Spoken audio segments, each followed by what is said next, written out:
tetap kita berjalan ya. ada jalan. Dan kedua, ini kan kontrak 30 tahun ya. Jadi kontrak itu sistemnya adalah di take or pay. Jadi sudah ada minimum capacity dulu. Jadi dalam perjanjian itu sudah di-stated bahwa minimum 1 tahun capacity ada segitu. Jadi dipakai tidak pakai tetap bayar gitu loh. Jadi sebenarnya ini untuk menjamin supaya investasi itu menarik. Kalau tidak ada kepastian, tentunya kan investor nggak bisa masuk. Iya, benar sih. Jadi ini sudah terjadi. Makanya menjadi suatu stabilitas. Ya. Benar. Tidak ada naik turun, tidak turun. Ya seperti kalau komoditas kita kan lihat pada cycle kan. Iya, ini nggak ada ya. Ini nggak ada, kita stabil. Maka kita terbukti semenjak COVID 3 tahun terakhir ini pendapatan kita malah growth gitu loh. Iya, makanya ini sangat menarik sih. Dan pendapatannya stabil seperti ini pun menjadi minat oleh investor baik yang jangka panjang maupun jangka pendek, dan umumnya investor institusi juga sangat suka dengan company yang istilahnya memberikan pendapatan yang stabil dan terus bertumbuh gitu. Dan aku rasa kayak untuk investor retail yang buat investasi jangka panjang atau jangka menengah ini juga sangat menarik, bisa menjadi pilihan ya. Jadi perusahaan yang terus pertumbuhannya stabil dan terus berkembang gitu loh. Oke, terus ini ada yang menarik ya, seperti kita tahu kan untuk memanfaatkan energi terbarukan kita kan tetap melakukan pelaksanaan seperti demikian rupa agar tuh nggak ada dampak terhadap lingkungan. Nah, gimana sih Kin mensiasatin agar keterlibatan masyarakat di sekitarnya seperti penambahan lapangan kerja tuh kayak gimana sih istilah biar lingkungannya itu tetap terjaga gitu loh Pak? Oke. Jadi gini, betul. Jadi seperti jadi sebenarnya nature dari bisnis sudah belum apa-apa sudah green sendiri ya. Memang tidak menghasilkan emisi gas rumah kaca ya atau CO2 gitu. Nah kemudian kita lihat bahwa sebenarnya ini hydro ini sangat efisien. Kalau kita bandingkan, kita pernah studi banding ke Skandinavia country kayak Jerman, Norwegia. Di situ kalau kita lihat hydro itu sama sekali itu remote control. Jadi nggak ada orangnya tuh. Semua digitalize itu. Ya. Jadi, cuma ada control room, itu pun dilakukan di head office. Di pabriknya, di power plant nggak ada orang gitu. Oke. Jadi cuma hanya bapak operator yang monitor aja. Tapi kita di Indonesia, seperti tadi yang Bu Dita ceritakan, tentunya kan kita ada CSR ya. Iya, CSR. Kita harus memperkerjakan masyarakat setempat gitu. Iya. Ya, mungkin terjadi dari security bisa sampai 12 orang, 13 orang. Itu semua itu bagian dari hal kita untuk masyarakat setempat. Ya kan? Jadi sebenarnya untuk hidupannya, tapi oke lah kita nggak apa-apa. Kita bisa profit, why not kita contribute to the local people gitu. Ya. Iya sih. Nah, dan kemungkinan juga kita lihat juga environment yang lain. Environment kayak kita punya unit kedua di Bengkulu itu. Di situ kita lihat bahwa walaupun sungai di kelihatan atas itu bersih, tapi di bawahnya itu banyak sampah. Iya. Ya, jadi tentunya kita mesti mengedukasi masyarakat bahwa sungai ini bukan tong sampah gitu. Jadi nggak boleh sembarang buang sampah gitu. Ini mindset ini harus kita ubah. Jadi kita mungkin jadi akhirnya kalau kita lihat setiap hari kita kumpulin sampah bisa 1 truk 2 truk dari sungai gitu. Ini itu pakai orang sekitar ya? Iya, dari masyarakat setempat. Jadi memang harus kita edukasi masyarakat bahwa sampah harus dibuang di tempatnya, tidak di sungai, karena itu masalah lingkungan kan. Nanti kalau itu sungai mengalir ke laut, kita makan ikan kita makan sampah semua itu. Ya. Benar. Itu semua masalah lingkungan. Jadi itu bisnis kita tuh banyak menyangkut lingkungan, walaupun itu size defect-nya gitu loh. Iya, benar. Ya, jadi selain bermanfaat untuk kita dalam listrik juga, tapi juga ada manfaat untuk penduduk sekitar ya, seperti pemanfaatan tenaga kerja dan sekitarnya. Oh ya, sebenarnya ini Bapak bisa terangin deh tentang biomass. Tadi ada sebutkan biomass ya. Mungkin ada teman-teman yang belum paham loh Pak mengenai biomass itu apa. Kayaknya biomass itu yang berhubungan sampah sawit yang perusahaan yang listed di Singapura, benar nggak? Itu sister company kita. Jadi memang biomass kita lokasinya tuh biomass power plant kita lokasinya di kebun sawit itu. Jadi kebun sawit itu masuk kita sampah sawit tersebut, tapi tentunya kita nggak bisa nilai 100% juga ya, walaupun sister company tetap kita ambil dari luar juga. Iya, generationnya itu dari sebenarnya in essence sama kayak PLTU, cuma bakarnya bakar sampah sawit aja. Iya, jadi teman-teman kayak kalau biomass adalah pembangkit listrik tenaga sampah. Di sini sampahnya adalah sampah dari kebun kelapa sawit. Di mana sebagian sampah kebun kelapa sawit itu diambil dari sister company Yakin yang sudah listed di Singapura gitu.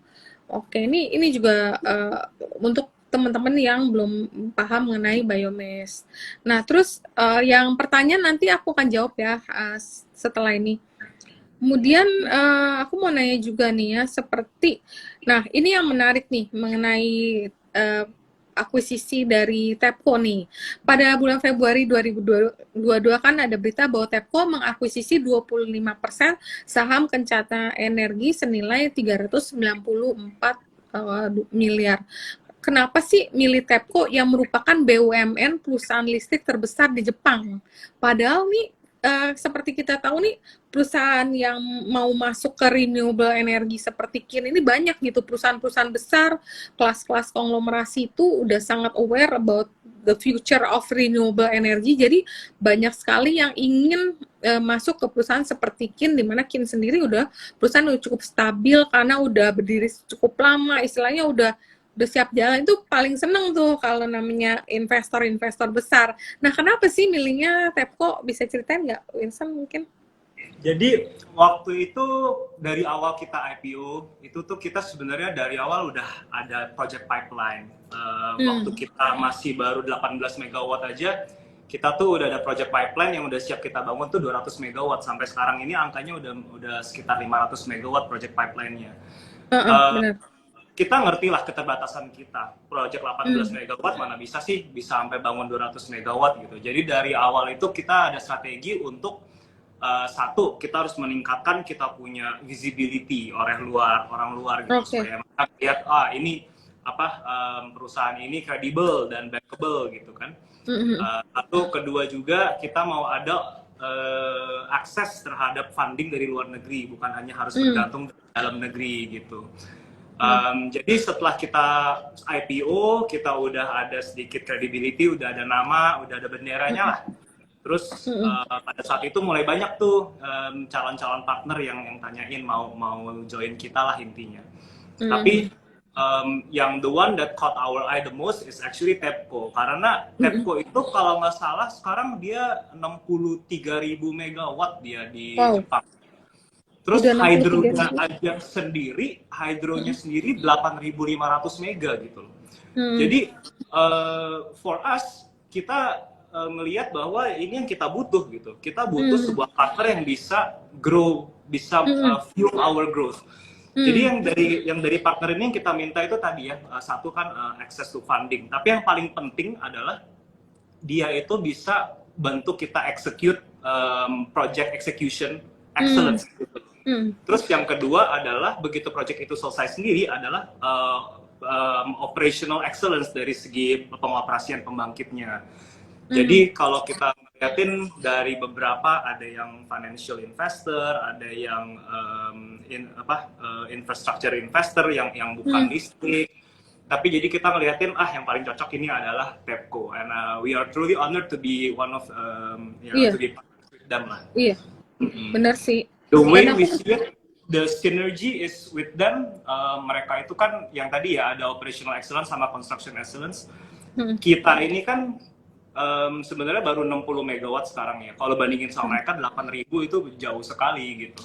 Iya. Jadi kita ngelihat bahwa ya udah deh, mereka nanti bisa bantu kita punya construction and operation sambil KIN itu do what we do best, which is kita cari project dan kita bangun gitu.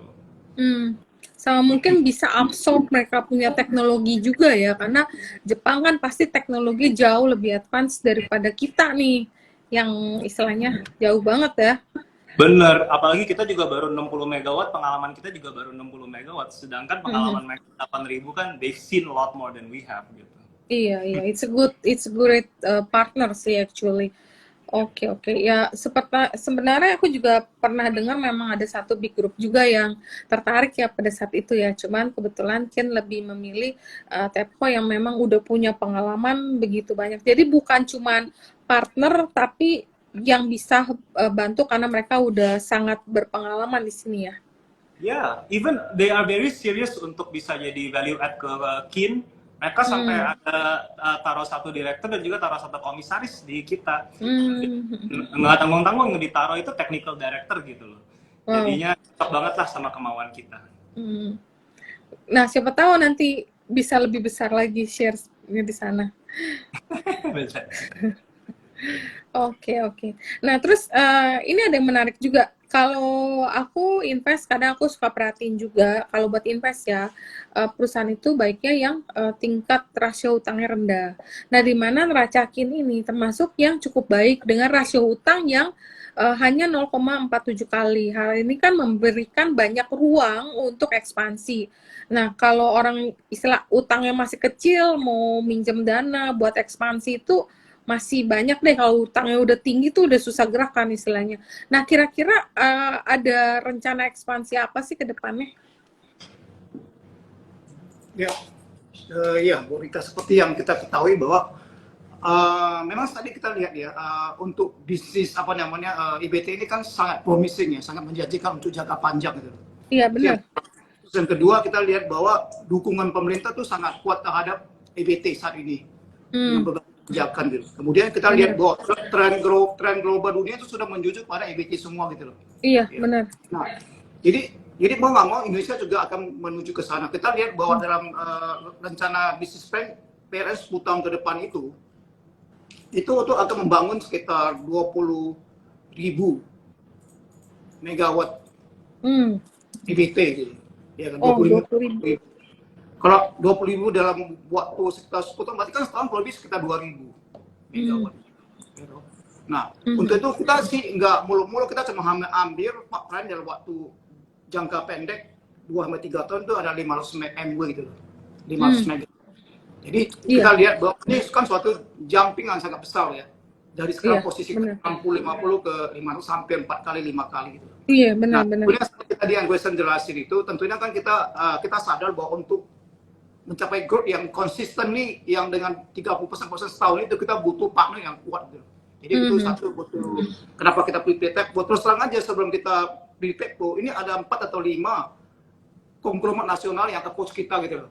Yang sudah semua di energi. Jadi tentunya, tapi kan kita memilih karena mereka juga mau diverse ke dalam EBT gitu loh.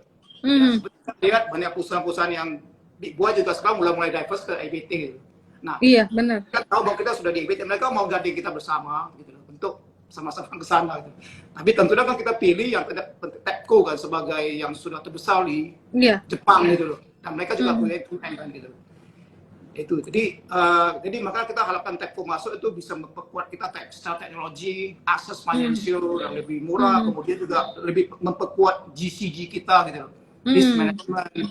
Jadi tentunya kita masukkan kita kan lebih kita leverage company kita sesuai dengan Jepang lah gitu loh ya. Nah ini juga bukan perusahaan sembarangan, ini perusahaan BNN gitu.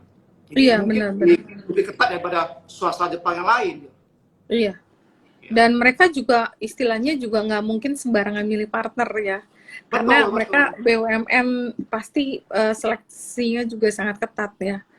Berarti sekarang total kapasitasnya 64 megawatt ya?